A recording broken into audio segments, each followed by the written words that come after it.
I hope you enjoy walking. And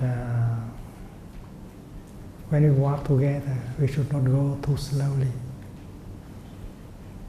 When we breathe in, we may like to make 2 steps or 3. We walk normally. And when you breathe in, you may say, every step. And when you breathe out, you may say, is life. Every step is life. Mỗi bước chân là sự sống. And you touch life.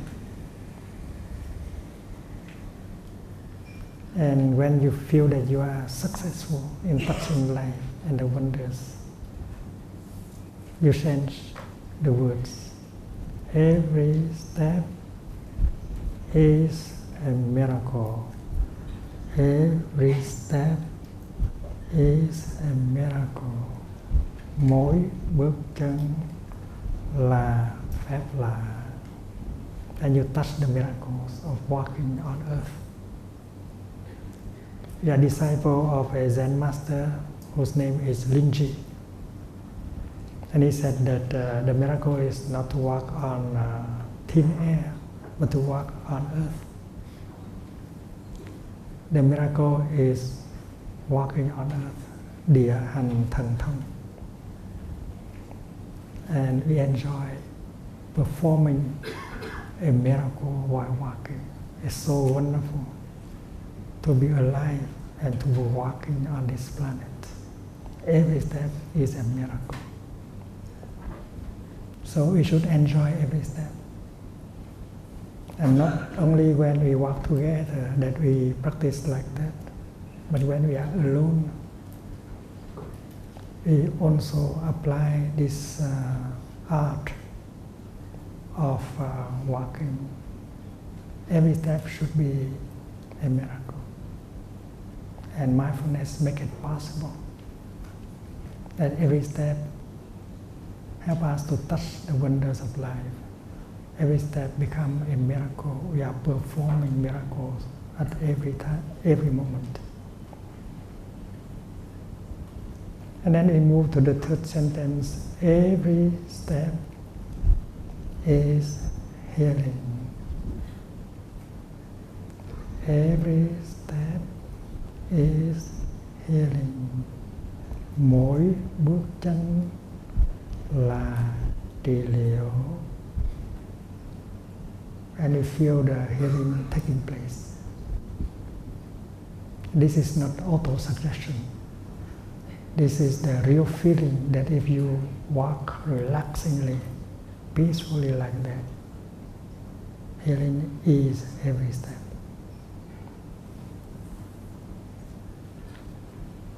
And then the 4th sentence.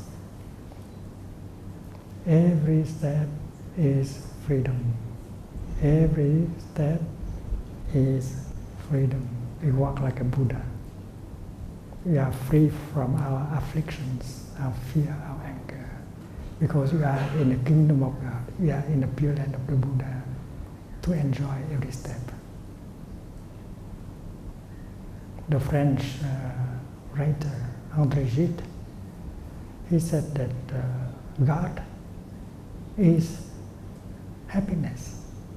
Dieu est bonheur. And God is available 24 hours a day. Dieu est disponible 24 heures sur 24. And if God is available 24 hours a day, His kingdom is also available to us 24 hours a day. So make ourselves available to the kingdom and enjoy walking in the kingdom every day. There is no day when I do not enjoy walking in the kingdom. And I want my friends to do the same. The kingdom is available if you have some freedom in your heart. you have mindfulness, concentration, you can enjoy the kingdom in the here and the now. You enjoy the pure land of Amitabha Buddha at every step. The pure land is now or never.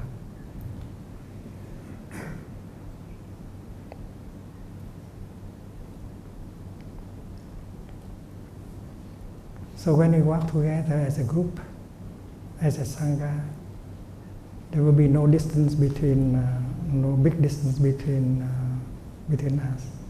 We adopt the same kind of speed.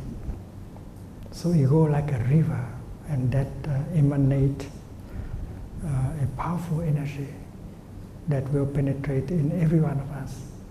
And people see us walking like that, they will be penetrated by our peace, our joy. Maybe we can do some walking meditation around Ho Hoàng Kiếm, the lake of the restoration of the sword, and enjoy the lake.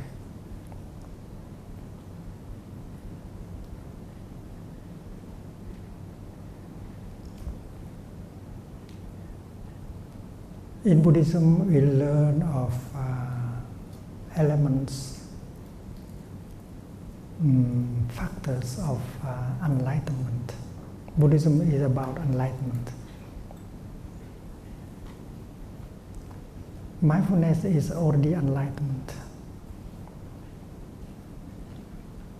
When we are aware of what is going on, we are awake. We don't live like in a dream anymore. So mindfulness makes it possible that we get enlightenment every moment. When I breathe in, and I know that I am breathing in, that is already enlightenment. Enlightenment is always enlightenment about something. And in this case, I breathe in, and I know I am breathing in. And when you walk, you will become aware of every step. So mindfulness will make possible for you to be enlightened on the fact that you are alive, you are walking on earth. So enlightenment is not something very far away. And in the teaching of the Buddha, we heard of the 7 factors of enlightenment. And mindfulness is one of these factors. Concentration is one of these factors. And you may be surprised to hear that joy is one of the 7 factors of enlightenment. Without joy, you cannot get enlightenment. And enlightenment is joy itself. So when you are aware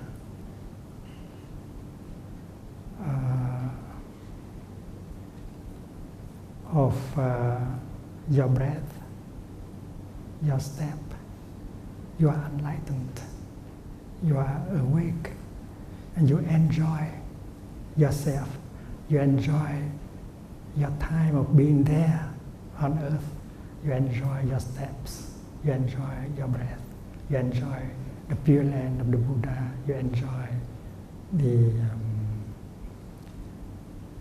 kingdom of God. So, joy is one factor of enlightenment.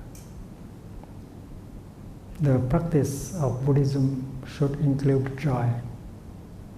If you have no joy in the practice, that's not what the Buddha wants us to do. And another factor of enlightenment is ease.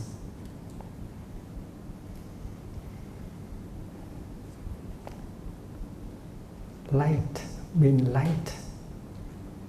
being peaceful.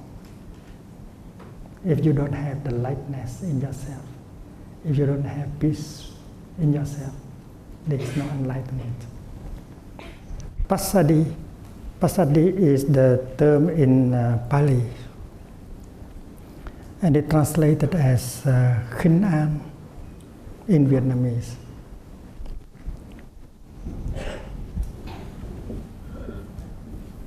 Khinh means light, and An means peace.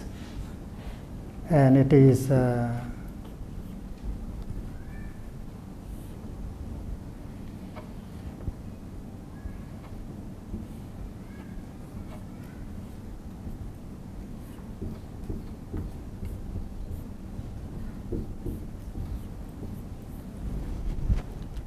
you feel light, you feel peace, peaceful. So feeling light, feeling peaceful, feeling relaxed is a factor of enlightenment. And let us go back to the Four Noble Truths.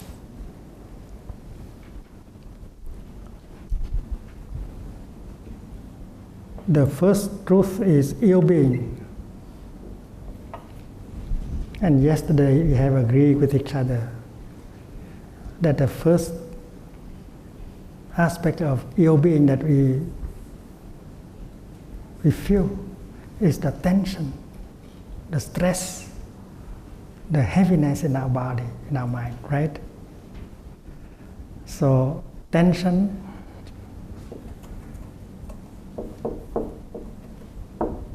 stress, heaviness.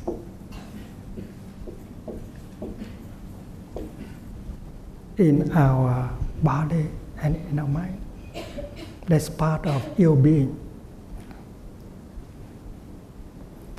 And we know that the third noble truth is the cessation of ill-being.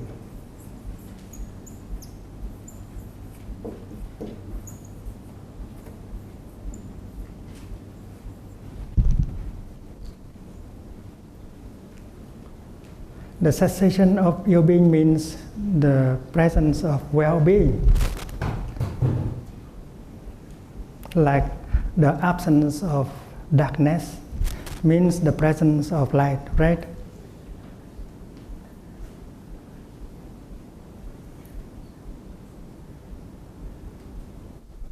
When ignorance is no longer there, wisdom is there, right? When you remove darkness, what is there is light. So the cessation of ill-being means the presence of well-being, and that is the truth that is opposite to the first noble truth. So the third noble truth, instead of calling it cessation of ill-being, you may like to call it well-being.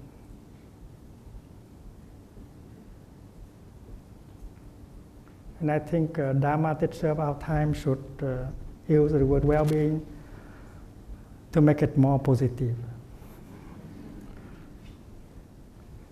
They are the same thing.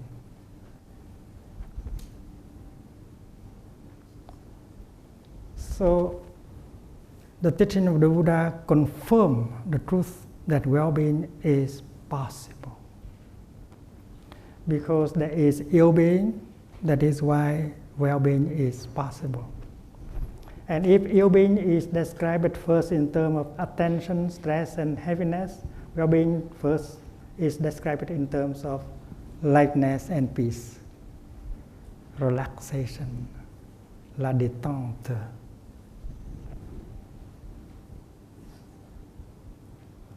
Relaxation, lightness,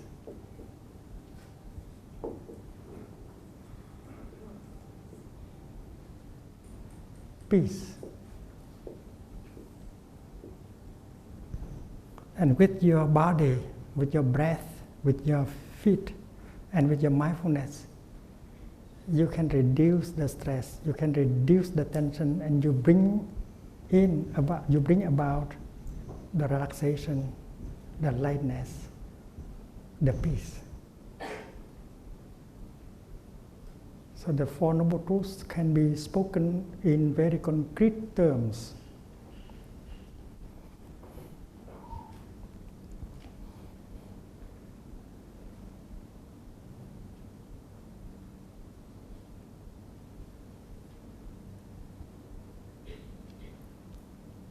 And we have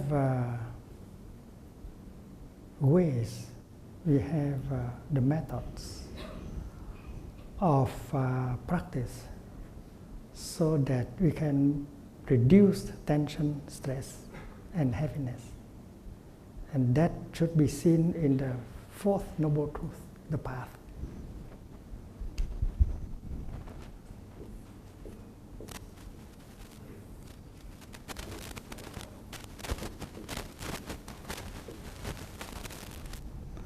The path leading to the cessation of ill-being. But now, modern Dharma teachers would like to call the Fourth Noble Truth the path of well-being. It's the same.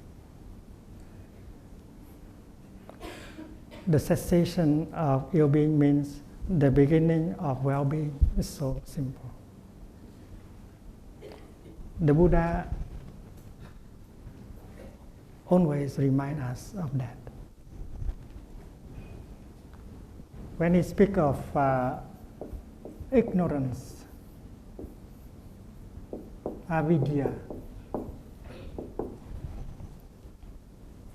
he said that there is ignorance, there is a wrong perception, there is delusion, avidya. But you can remove avidya, you can remove delusion, you can remove ignorance.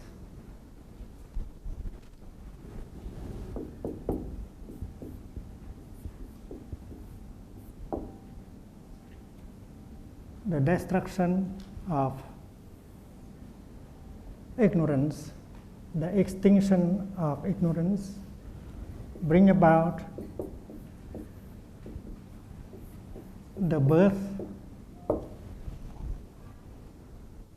of wisdom, of light. Vô minh diệt, minh sinh. It means when the avidya, when ignorance is no longer there, enlightenment, wisdom, insight is there. So it's very clear that when darkness is no longer there, something else must be there, and that something else is light. So when ill-being is not there, something else should be there, and that is well-being. So who say that the teaching of the Buddha is pessimistic? He confirms that happiness is possible, well-being is possible, and you can make it. You can do it. So when we talk about the Fourth Noble Path in terms of well-being, and then the path is the path of well-being. And that is a noble path. So the path of well-being.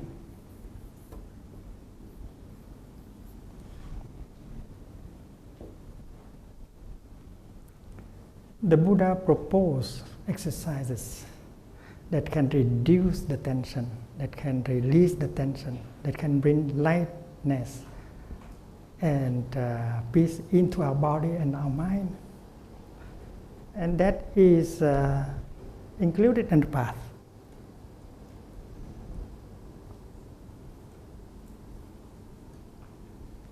We know that the Buddha gave us very concrete practices. If you study, for instance, the sutra on the mindfulness of breathing, you see that the 16 exercises proposed by Buddha is a very scientific in its presentation. The first exercise, breathing in, I know this is my in-breath. Breathing out, I know this is my out-breath. The second, breathing in, I follow my in-breath all the way through. Breathing out, I follow my out-breath all the way through. So when you practice like that, you become your in-breath, your out-breath, and you are detached from the past, from the future, from your projects. And the in-breath and out-breath bring relaxation, concentration, life into your body and to your mind. And that is already the beginning of well-being. And in the third exercise, the Buddha proposed, breathing in, I'm aware of my whole body. First, you go back to your breath, which is a part of your body. And then second, you go back to your body by the way of the breath, the royal way of going home. That's your in-breath. And the fourth exercise, breathing in, I release the tension in my body. I think all of us who live in this 21st century have to practice these exercises, whether we call ourselves a Buddhist or not, because all of us are victims of stress and tension and hectic life. And this exercise can be done in the sitting position or lying position. We can survive with this exercise. And doctors, nurses, school teachers have to practice in order to keep them fresh, available, so that they can help others to do the same. And that is about dealing with the body. When the Buddha, when we come to the realm of feelings, the Buddha proposed very much the same thing.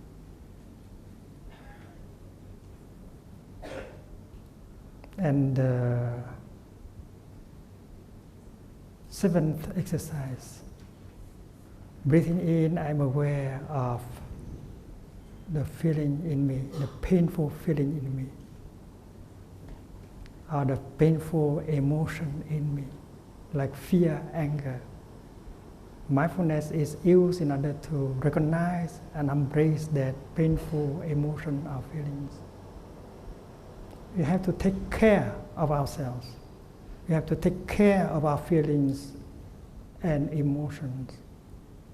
We should not let our feelings and our emotion destroy us and push us to do things that will be devastating, destructive. And generating the energy of mindfulness to recognize your painful feeling and emotion is a very important practice. And the eighth exercise of mindful breathing is to release the tension in your feeling, in your emotion. Because you know how to embrace tenderly your emotion, your painful feelings in mindfulness. You are doing like a mother holding her child, and you release the tension in that feeling, in that emotion, and you get a relief. You can see the compassion of the Buddha in these exercises. He knows the human being quite well.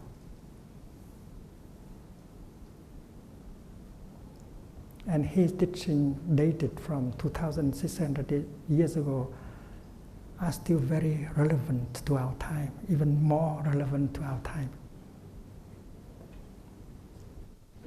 That is why when you speak about the path of well-being, you should include, first of all, the practice that can reduce the tension, the stress, the heaviness.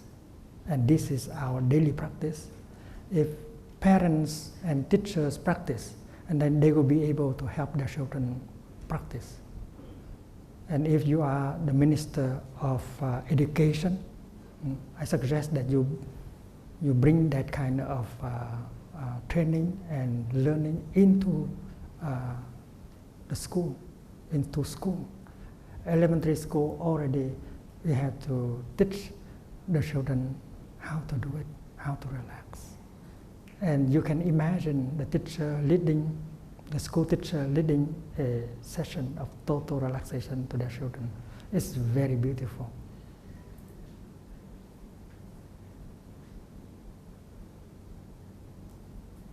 And 2 years ago, when I spoke at UNESCO in Paris, I proposed that UNESCO set up a school of peace, and so that people can come, school teachers and others can come to learn these kind of techniques. And in Plum Village, we can volunteer to come and teach without salary.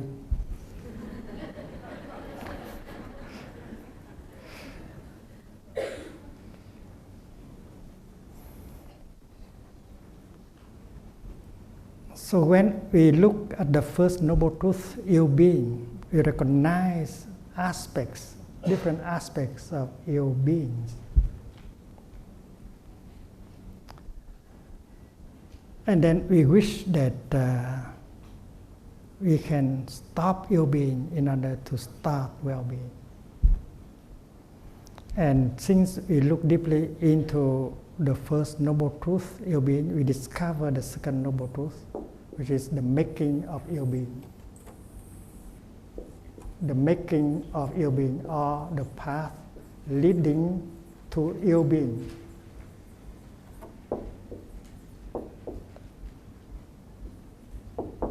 This is also a path, but this path leads to well-being. This is also a path, but this is a path leading to ill-being. And many of us are treading this path. We are getting ill-being every day by the way we consume, by the way we work, by the way we deal with each other. The path leading to the cessation of ill-being, now we call it the path leading to well-being. It is called a noble path. And this is not so noble. We call the ignoble path. The ignoble path that leads to ill-being. And this is the noble path leading to well-being. So if tension, stress, and heaviness is here, we know that a hectic life,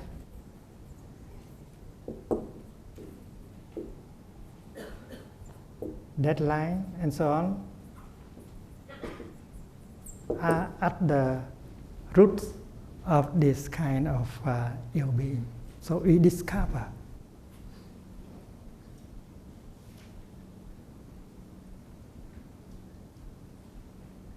every one of us can sit down and describe the Four Noble Truths as we experience them. We touch the suffering in us, and we describe, we make a list of our suffering and the suffering around us, and we have an image of the first noble truth. And then when we look deeply, we discover the second noble truth. We see the roots. If we don't see the roots, we cannot find a path. And the Buddha confirms that the cessation of ill-being, the well-being is possible. So this is good news. And we know that it is possible. The healing, the transformation is possible. And that is why learning about the first and the second path, the third path, we see the path of well-being manifested in front of us very clearly. If the truth of ill-being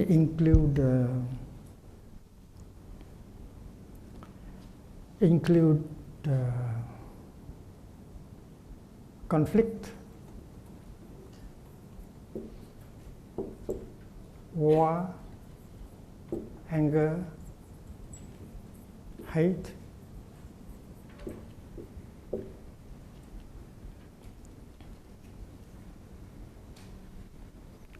we can put the opposite of these things in the third noble truth. If there is conflict here, and then there should be reconciliation here.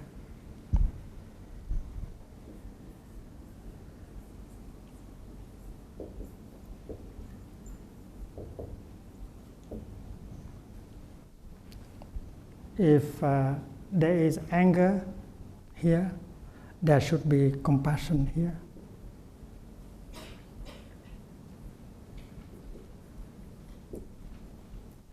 If there is the blocking of communication, we have communication here, good communication here.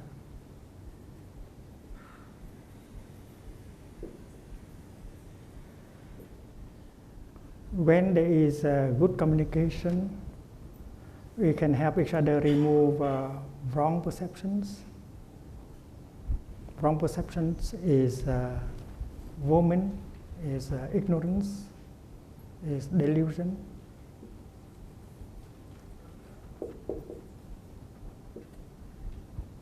Here is insight.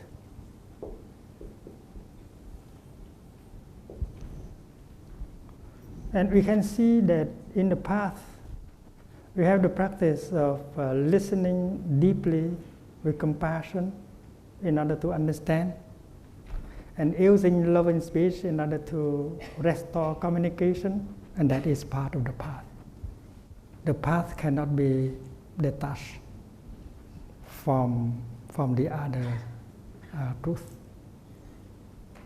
You can only see the path through the fourth noble truth, through the three other noble truths. So the third is the opposite of the first. And looking into the second noble truth, we see the path leading to the cessation of ill-being and the beginning of well-being. You don't need to be a scholar. You only need to be a practitioner in order to present the Four Noble Truths of the Buddha in the most concrete, effective, and clear way. Because we all have experienced ill-being and suffering. We just look deeply, we just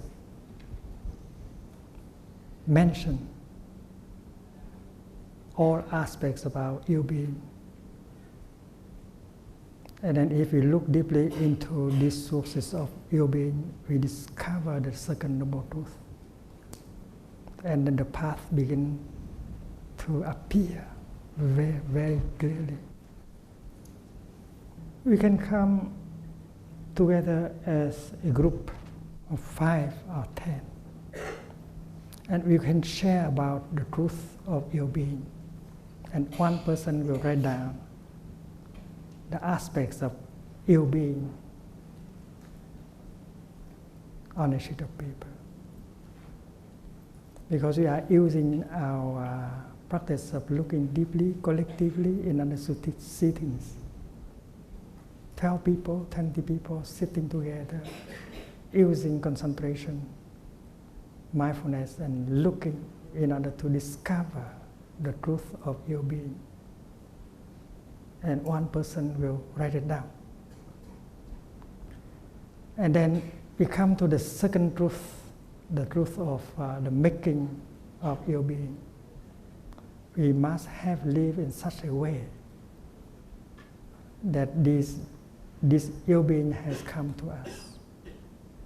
So we describe it the way we have done in order to make this ill-being a reality. So one person will write down how these aspects of ill-being have come into existence. And this is the newest version of the Four Noble Truths. And the Buddha expects us to do that. Because in his time, the list should be different. The suffering of his time should be different. But the suffering of our time is not the same. So we need a description of the Four Noble Truths, very clear, very clear. And our practice will be based on that description of the Four Noble Truths. There is nothing mystical here. Everything is clear. Everything can be described in a scientific way.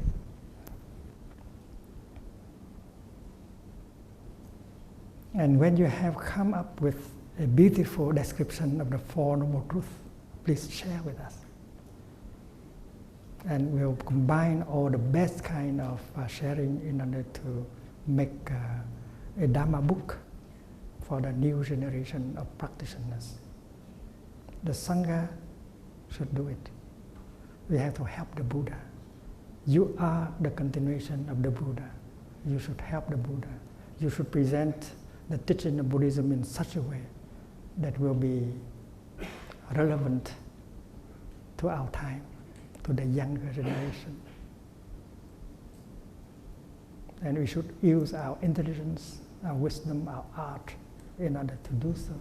Helping the Buddha, you are very kind. To have the intention to help the Buddha. If you don't help the Buddha, who will?